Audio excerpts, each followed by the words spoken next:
the ruthless exploits of Shang kings are legend no more. We now know they were very real indeed. The Shang's quest for dynasty dates back to the very beginnings of Western civilization. Here, isolated in the east, the most remote of ancient civilizations was flourishing, in a land called China.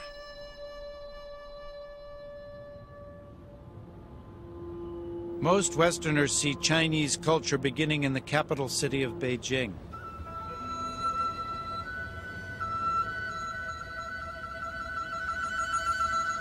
Here, within the walls of the Forbidden City, the destinies of countless peasants were decided by a succession of all-powerful emperors. But for Harvard University's Robert Murachek, China's emperors were heir to a much older tradition, a tradition born of power, human sacrifice, and the mysterious rites of the Shang. The early dynasties of the Bronze Age in China were mentioned in great detail in the ancient texts from the Zhou and Han dynasties, but they were mentioned in almost a legendary way. The Shang dynasty moved from the stuff of legend to the stuff of archaeological fact with the discovery of oracle bones and their excavation at the very important Shang capital near Anyang.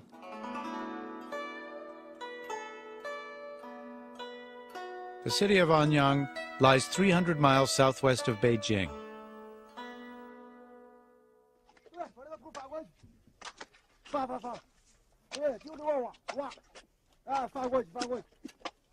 Here in 1928, Chinese archaeologists made an extraordinary find.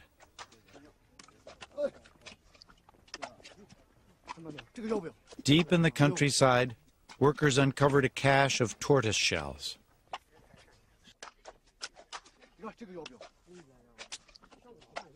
The shells were covered with mysterious inscriptions, strange prophecies written in ancient Chinese characters. After years of research, the first pictures of Shang court life began to emerge. 4,000 years ago, royal priests used heat to crack the shells, then interpreted the cracks, predicting the outcome of a battle, the birth of a prince, or the success of a great hunt. The shells also listed the names of Shang kings. Rulers long thought as mythic as King Arthur and his court were now part of China's history.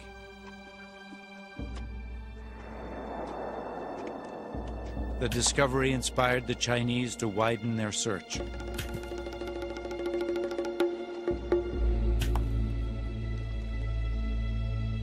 This was the startling result.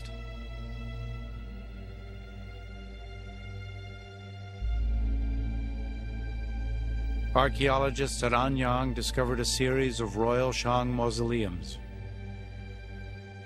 On ramps that led to the tombs, excavators were greeted by welcoming parties of headless skeletons. The missing skulls were found inside the grisly sanctuaries, arranged in mysterious patterns. Some 1,300 years before the birth of Christ, Shang kings built their empire on a foundation of human sacrifice.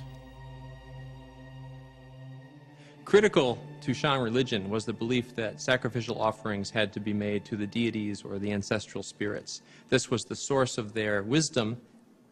In order to obtain this wisdom, the Shang were required to present sacrifices to their ancestors. The sacrifices included meat offerings, wine offerings, hence the huge numbers of bronze ritual vessels that we find.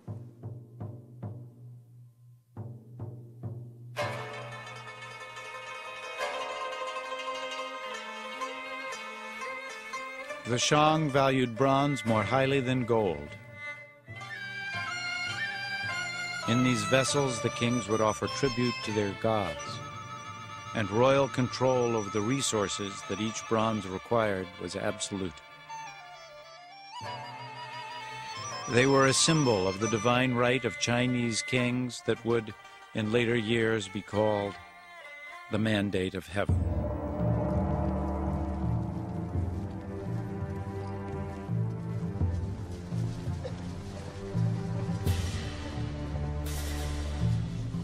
The Shang employed sophisticated technology to perfect this most sacred of their crafts.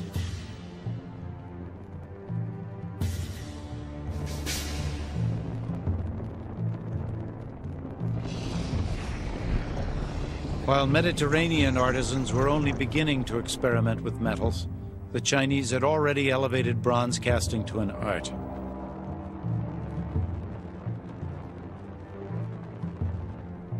From clay molds packed in earth would come richly detailed works of art.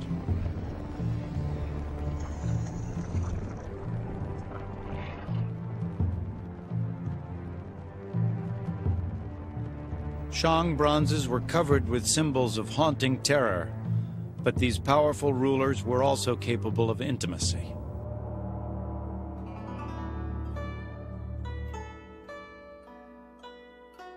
Wu Ding was a Shang king in the 13th century BC. Many of his greatest achievements, military and political, were credited to his favorite wife, Fu Hao.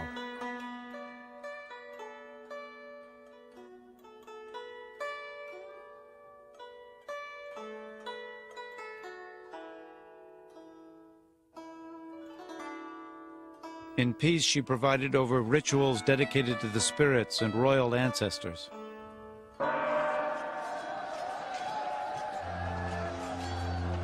In war, this remarkable woman was the Shang's greatest general.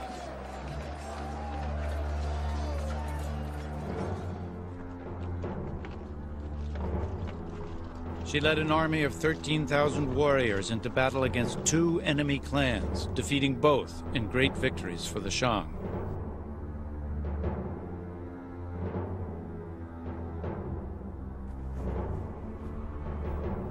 According to legend, when Fu Hao died, the king was heartbroken.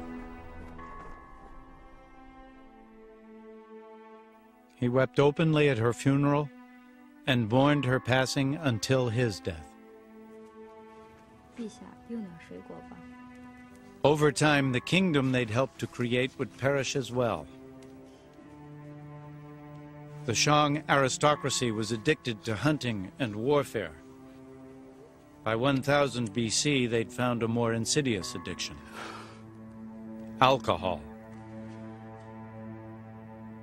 We know from later historical texts that the last Shang king was very, very fond of drink. In fact, descriptions describe him as having built ponds filled with alcoholic beverages and hanging slabs of meat and venison in the forest so he could go out and party and banquet whenever he wanted to the great destitution of his kingdom. It's also quite possible that the Shang use of bronze ritual vessels with a very high lead content also had physiological effects that decreased their capacity to rule.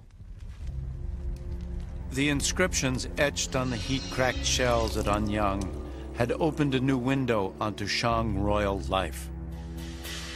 Their kings were ruthless.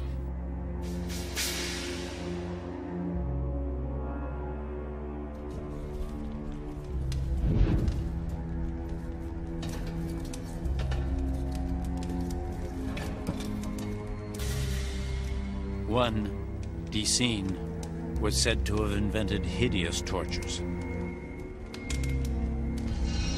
Hot coals were poured into a hollow cylinder and victims seared to death.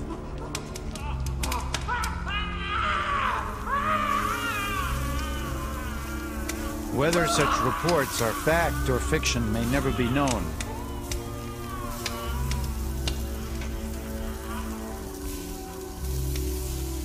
It is known that Dicine was not alone in his quest for dynasty.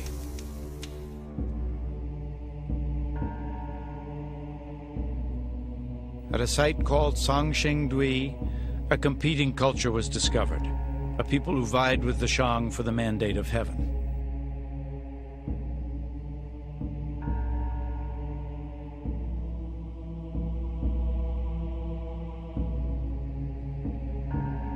These Sangxingdui masks were found smashed to pieces, part of a mysterious ritual.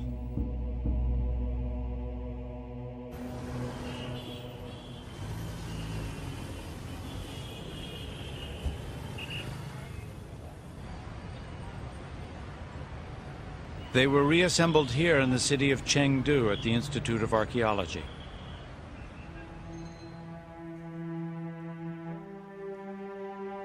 Over 5,000 fragments were pieced together to restore this colossal 9-foot bronze.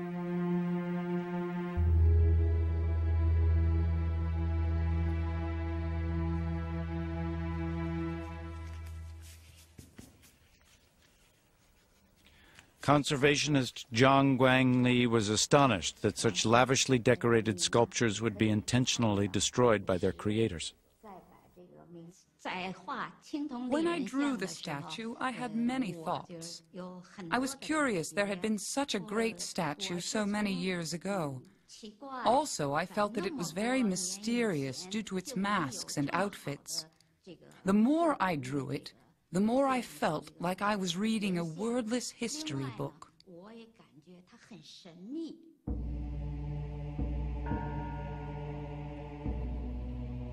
These once shattered masterpieces seem to be evidence of a more sober approach to power.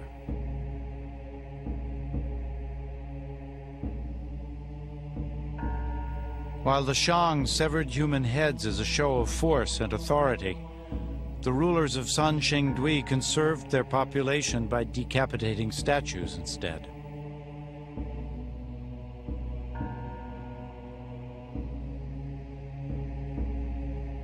But kings rich enough to commission such extravagant bronzes were also capable of mustering formidable armies.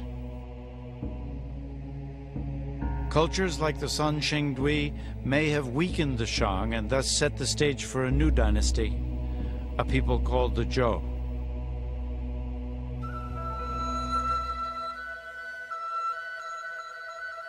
A 1,000 years before the birth of Christ, 300 years before the founding of Rome, Zhou culture flourished.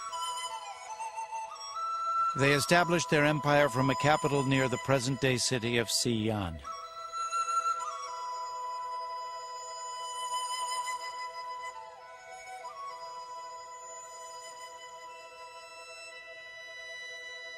Here, the great King Wu secured his dynasty by creating China's first system of justice for the common people.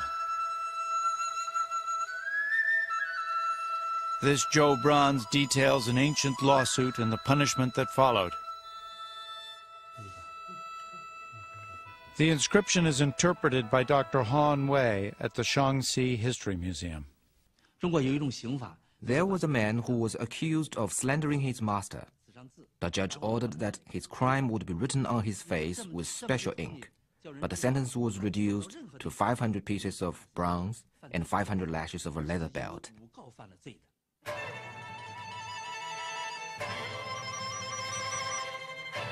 Zhou kings created a feudal system based on the teachings of Confucius. The king was considered a father figure who entrusted relatives with vast tracts of land. Soon these nobles raised armies of their own and a struggle for dynasty began.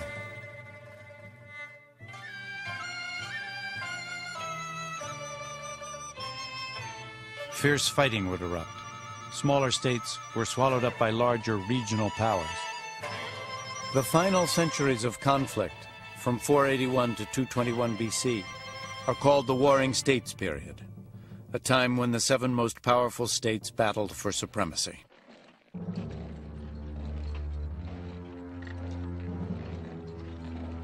Armies of thousands were drafted from peasant populations. Enormous resources were allocated to training raw recruits and developing new weapons. Crossbows were developed some 13 centuries before they appeared in Europe. The Chinese weapon was armed with a sophisticated trigger mechanism.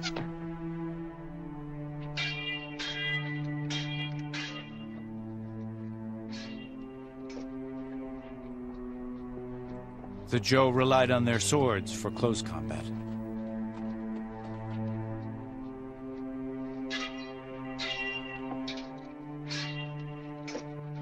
But when all else failed, they resorted to psychological warfare.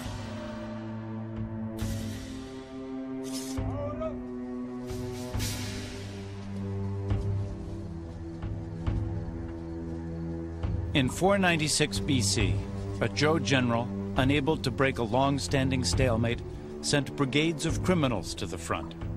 Their choice was simple: die by their own hand or suffer an even worse fate if they refused. As enemy troops held their ground, the grim line of convicts approached.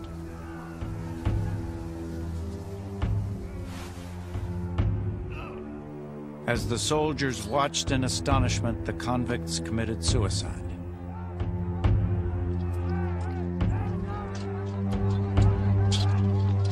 The gruesome diversion allowed the general's troops to overwhelm his stunned enemy.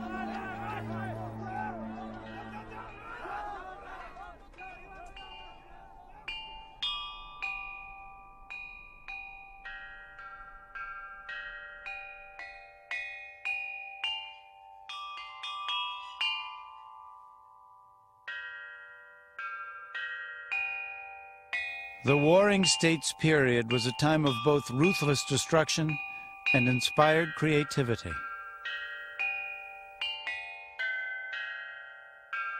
From the spoils of conquest, rulers commissioned magnificent bronzes, including great ceremonial chimes.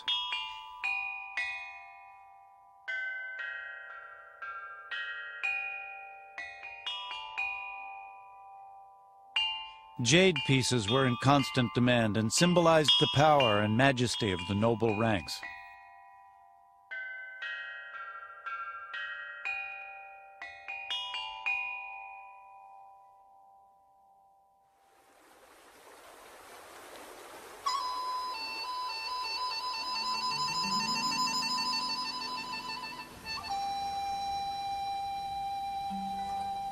Of all the warring states, the Qin kingdom was the most resourceful.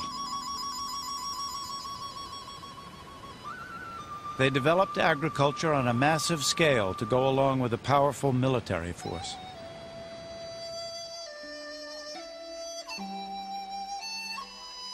"250 years before the birth of Christ, a maze of dams, canals, locks, and waterways transformed the heart of central China.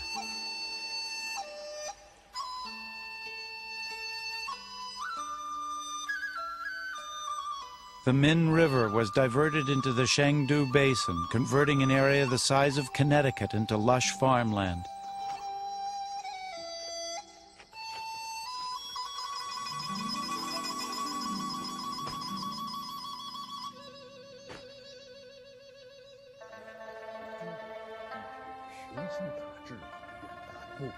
Qin leaders could now support a growing civilian population and feed their military machine as well.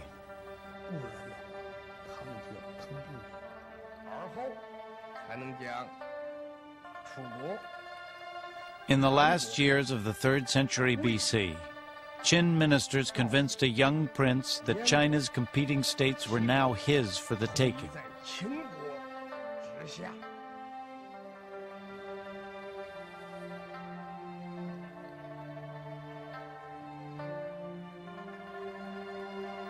The prince followed their advice and became the most powerful ruler in the world, son of heaven, lord of all things under the sky, first emperor of China, Qin Huangdi.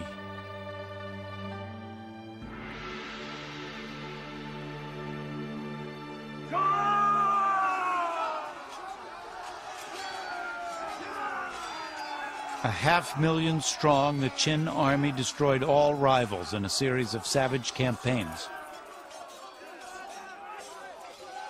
Under the Qin system, even the lowest commoner could raise his rank and social status based on the number of heads he cut off in battle. In one conflict alone, 450,000 enemy soldiers were captured. All were beheaded by Qin warriors eager to improve their station in life. In the end, it's estimated Qin destroyed 2/3 of his enemy's population.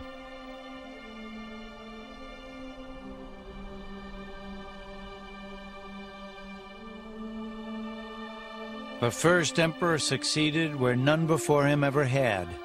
He unified China. But the struggle to preserve it was just beginning.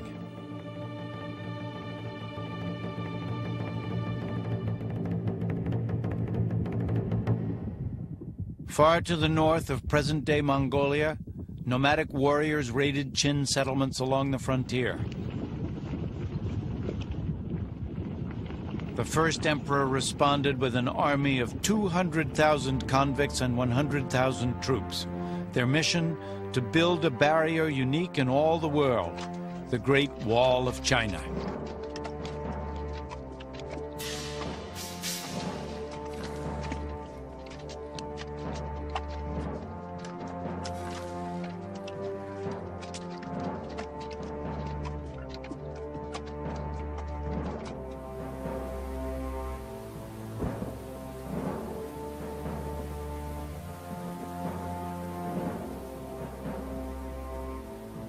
Over the course of 10 arduous years, thousands of men perished from exposure and fatigue.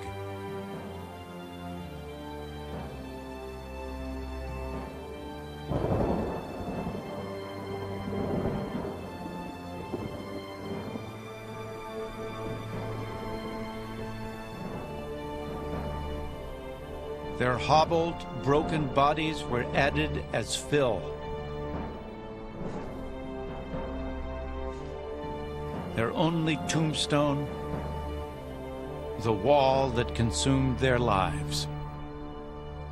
If the king had a major construction project, you would be called away for many years at a time, separated from your family, working under impossibly difficult conditions on, for example, the Great Wall, and facing not only harsh climate, but possible enemy military action against you while you're involved in the construction, and quite frequently even being put to death at the end of the construction project so that you wouldn't reveal the secrets of the construction itself.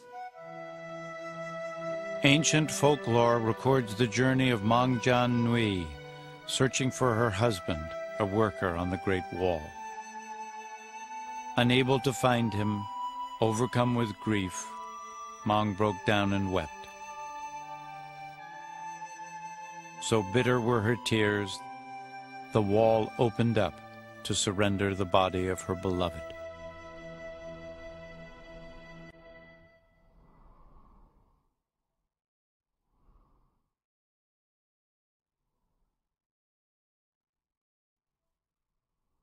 The Great Wall of China was a monument to dynastic might.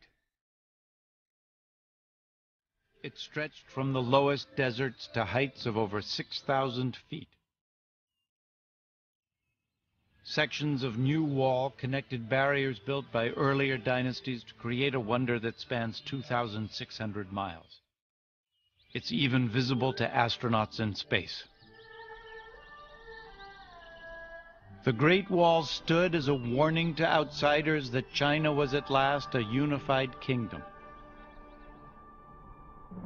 Qin now moved to secure his power from within, purging all political enemies. The old feudal system of landed nobility was eliminated, their private armies disbanded. When Qin became the emperor, he abolished the nobility and established a state system where he concentrated all power into the central government. States had no independent military or financial capacity. He was not about to follow the path that led to the end of the Zhou dynasty.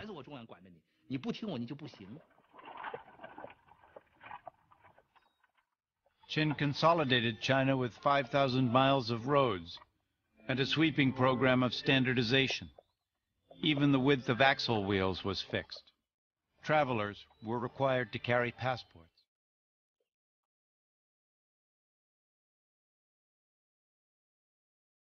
Rival states once issued coins of all shapes and sizes. By imposing a standardized currency, Qin created a national monetary system.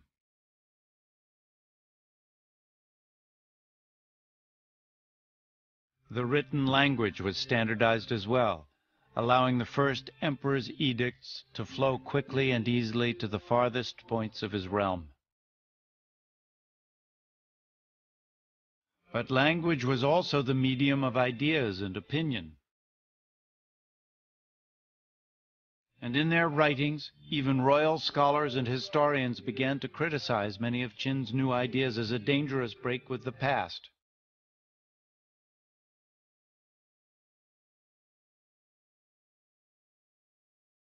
Qin's Grand Counselor Li Se once observed that the well-fed rodents in the royal granaries were more aggressive than those in the streets.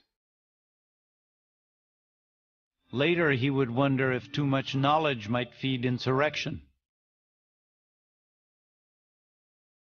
Such thoughts prompted a ruthless decision.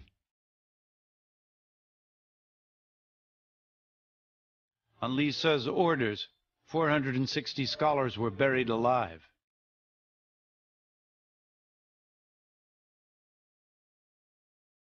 Vast collections of histories, poems, and thought were destroyed. The civilization that gave the world paper and print would also conduct history's first book burning. But opposition to Qin only intensified. After 3 assassination attempts, Qin lived in heavily guarded seclusion. China's first emperor became obsessed with the search for a magic potion to shield him from death.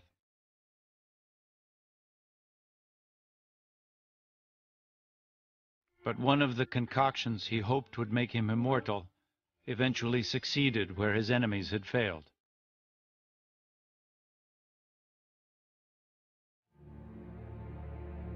Qin died in 210 BC.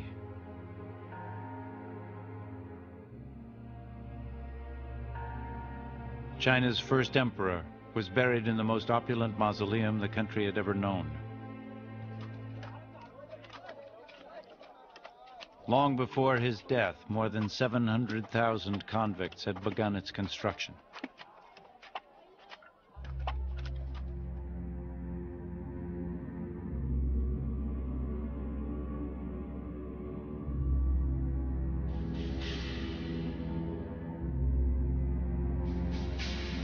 It's said that precious jewels adorned the tomb ceiling, depicting the sun, moon, and stars of the Chinese sky.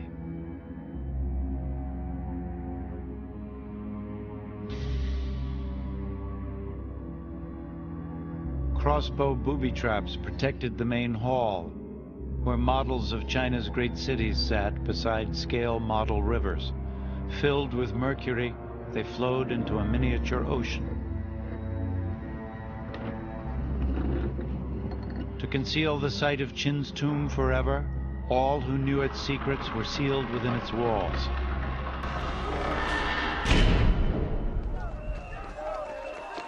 "15 years of chaos followed Qin's death.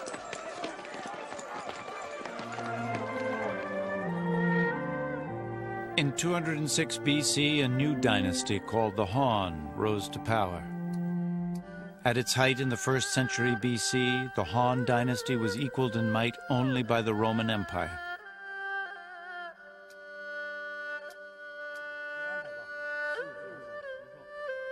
But its 5th emperor, Wu Di, knew that even the Great Wall would not protect his kingdom forever. Nomadic raiders in the north remained an ever-present threat. Wu Di believed the key to dynasty was skillful diplomacy, not battle. His secret weapon, a trusted advisor and diplomat named Zhang Qian. Wu Di sent Zhang Qian north on a mission of peace, to attempt a series of treaties cleverly designed to pit one Han enemy against the other.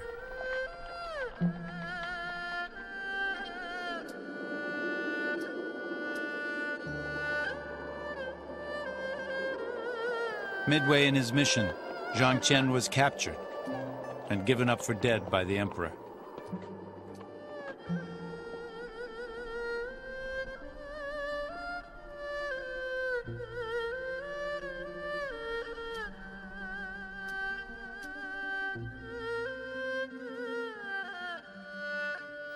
Ten years later, an old man appeared in Wu Di's court. Zhang Qian, the faithful diplomat, had survived. the courageous servant recounted his 10-year odyssey, including a startling discovery he'd made in his travels. Zhang Chen had escaped his captors and fled as far west as Afghanistan. There, to his amazement, he found Chinese goods on sale in every marketplace. Traders were moving Chinese products to the edge of the known world, the most precious commodity, a cloth called silk.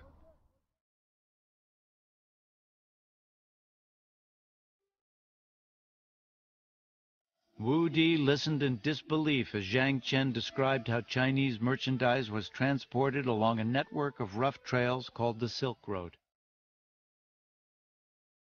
Running across China, through Persia to the Mediterranean, the trade route covered some 4,000 miles.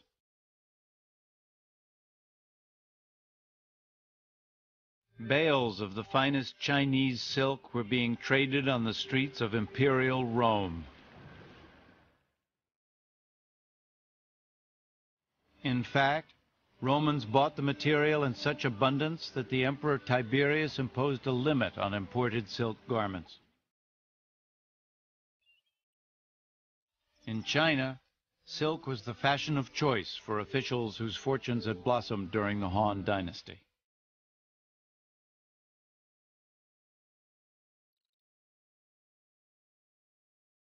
Clues to the lifestyle of Han rulers were revealed in the city of Changsha in southeast China.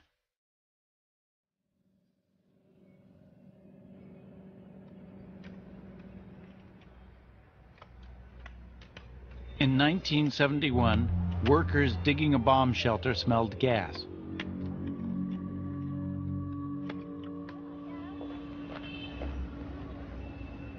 That day changed the life of Dr. Xiang Chuanxin, director of the Hunan Provincial Museum in Changsha.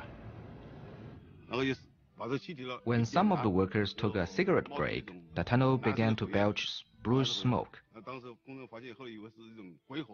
The workers thought the smoke was from ghosts and came to us. We realized the gas was organic, coming from a very well-kept wooden tomb.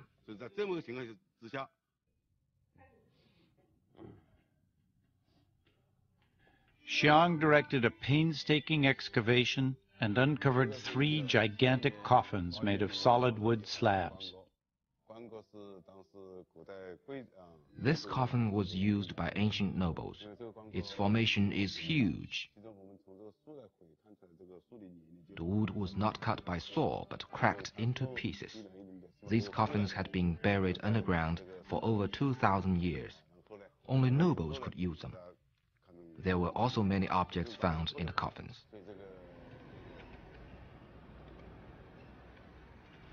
The tombs were protected from the elements by a thick lining of clay and 5 tons of absorbent charcoal.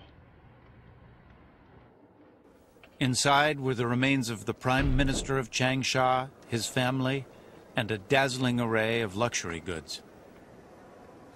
While the jewel-studded tomb of the Emperor Qin remains a legend, the great wealth uncovered in Changsha was real.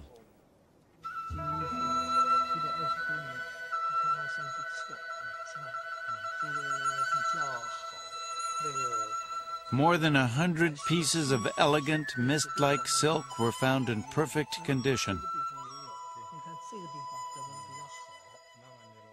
This transparent gown weighs 2 ounces, testament to the matchless artistry of the Han. Silk was also the medium for imperial map makers.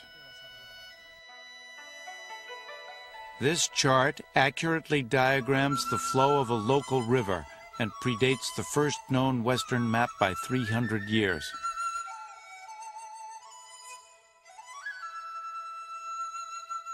Most stunning of all were the silks of Lady Xin, wife of the Prime Minister.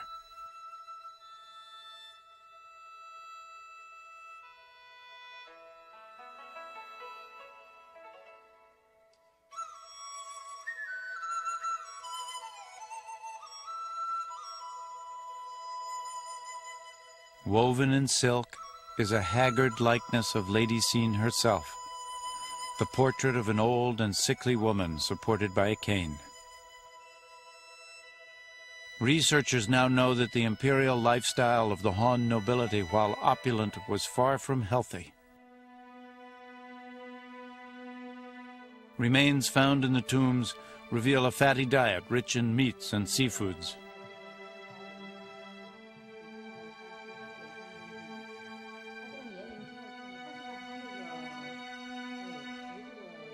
The tomb's most precious relic offered the clearest picture yet of Chinese life at the top. Lady Xin herself.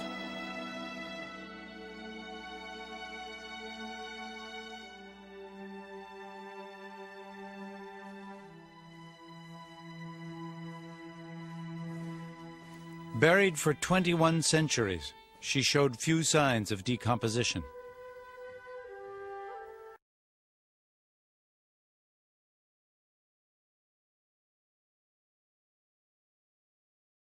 Chinese researchers could now produce the first modern medical profile of the Han ruling class. Lady Xin's lungs were scarred by tuberculosis. She suffered from intestinal parasites, and a ruptured disc explained the walking stick.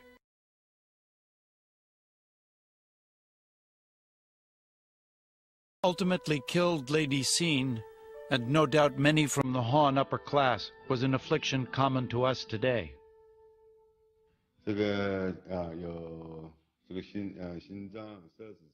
autopsy of Lady Xin looked at her heart, intestines, reproductive system, and urinary system. It indicated that she had heart disease and died of a heart attack sometime in her 50s.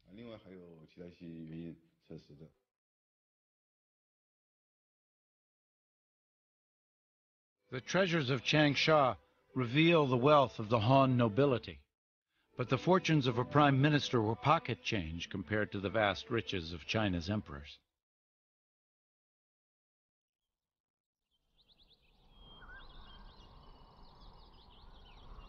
To comprehend the magnitude of their power and wealth, we must return to the time of the first and greatest ancient Chinese ruler, the Emperor Qin.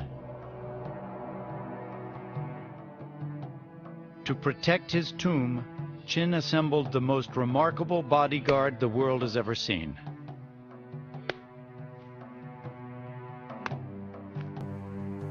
No one knows how many artisans labored on this astonishing achievement, but estimates range in the thousands. The sheer effort of time, the superhuman attention to detail, the very scope of the undertaking itself is unique in human history.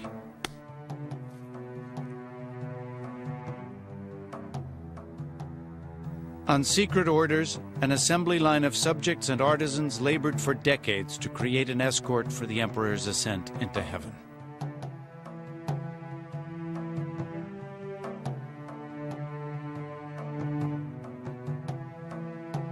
In essence, Qin cloned his human army into life-size soldiers made of clay. Warriors posed for their terracotta twins or suffered death.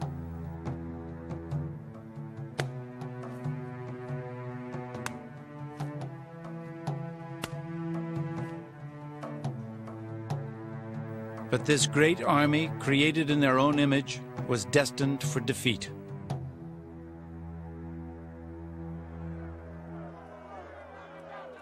In the chaos that followed Qin's death, the underground vault of terracotta warriors was discovered by an angry mob and put to the torch.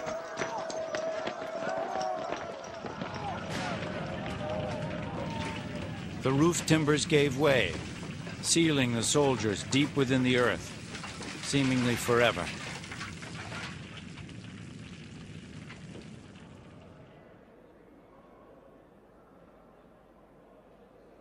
For 2 millennia, Qin's great army remained lost, until 1974, when a discovery was made that would stun the world.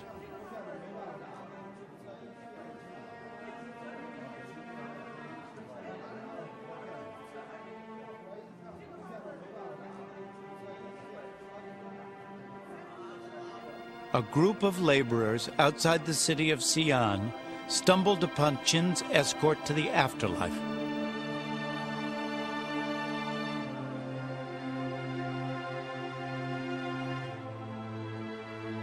These statues, in the area called Pit 1, are just a small fraction of the terracotta army.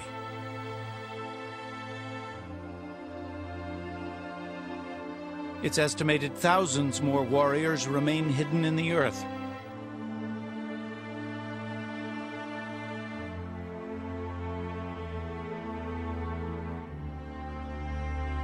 Freed from their interment, Qin's legions laid siege to the world's imagination.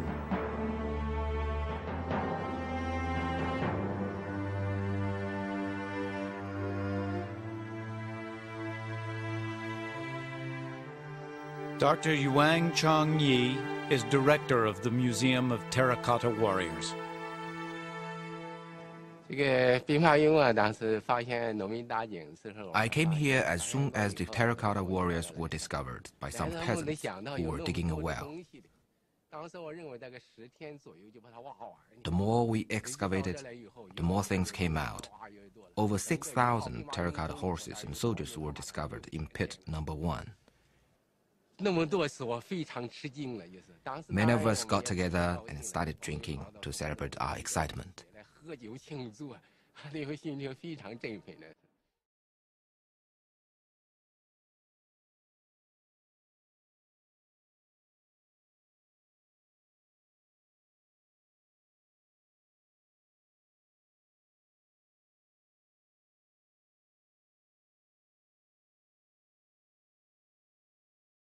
The ancient Vandals had smashed the warriors into pieces. With every figure unique, restoration is an arduous task.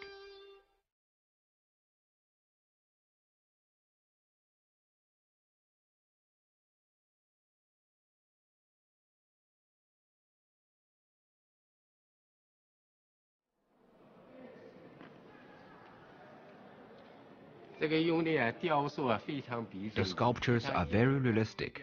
You see the detailed hair combed backwards with a little braid pulled up across the head.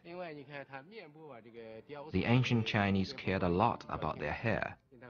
According to the law records, if you got into a sword fight and cut off a soldier's top knot, you'd be put in prison for several years.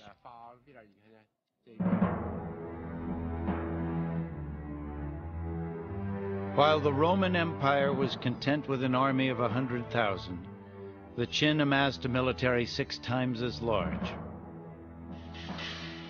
The replica warriors of Xi'an reveal the look of Qin's troops in battle. The statues were buried in combat formation, giving researchers a haunting glimpse of dynasty on the march. The terracotta pit is arranged in a rectangular lineup. In the front is leading edge of the battle array. The main body is made of a 38-column formation. There is a guarding column on either side, and a row of guards facing to the back in the rear. Its organization is like a huge rock.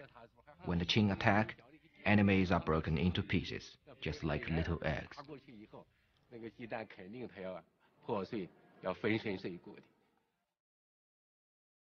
Rescued from hands of clay were 10,000 working models of Qin weapons.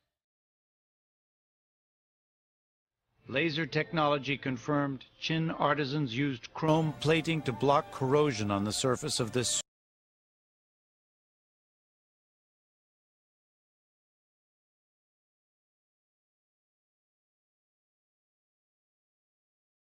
who held the swords of Qin stood at parade rest, hidden from the world, while 2,000 years of history passed in review.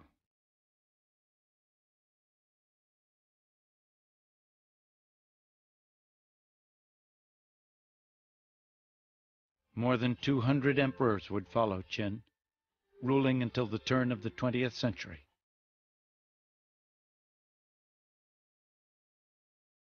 Today they stand as a symbol of China's great paradox, a land where cycles of chaos gave birth to wonders and creations that enriched the world.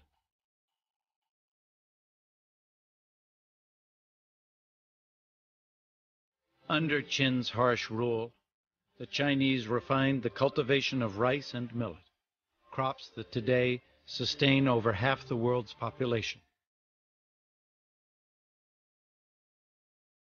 During the Warring States period, jade prospectors combed the wilderness, guided by the world's first primitive compass. Without the Chinese compass, without their creation of paper and printing, without their refinements to map-making and their invention of the ship's rudder, Europe's discovery of the New World would have been impossible.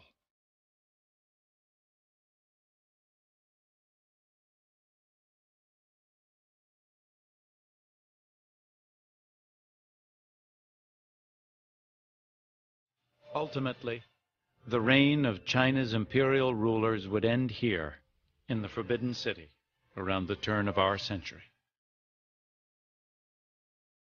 In 1908, at the age of 3, Puyi became China's last emperor. 3 years later, he was dethroned, and China became a republic.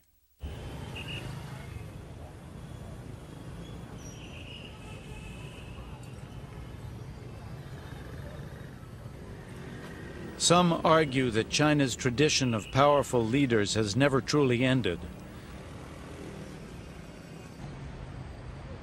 and that more uncertainties await in the century to come.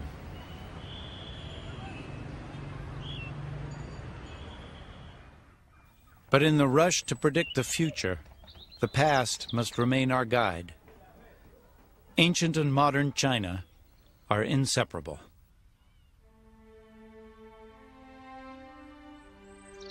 Over the past 4,000 years, while other civilizations have collapsed and vanished, the Chinese have continued to adapt and to survive.